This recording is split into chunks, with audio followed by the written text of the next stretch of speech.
மகாலய அமாவாசையன்று பித்ரு சாபம் பித்ரு தோஷம் நீங்க தர்ப்பணம் கொடுக்கும் பொழுது கூற வேண்டிய எளிய 5 மந்திரங்கள். ஓம் நமோ பகவதே வாசுதேவாய.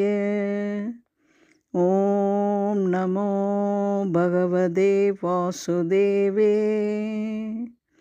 ஓம் சர்வபித்ருதேவதாப்யோ நமः. ஓம் பிஹலே பித்ருநாராயணாய நமः. ஓம் ஸ்ரீம் சர்வபித்ருதோஷ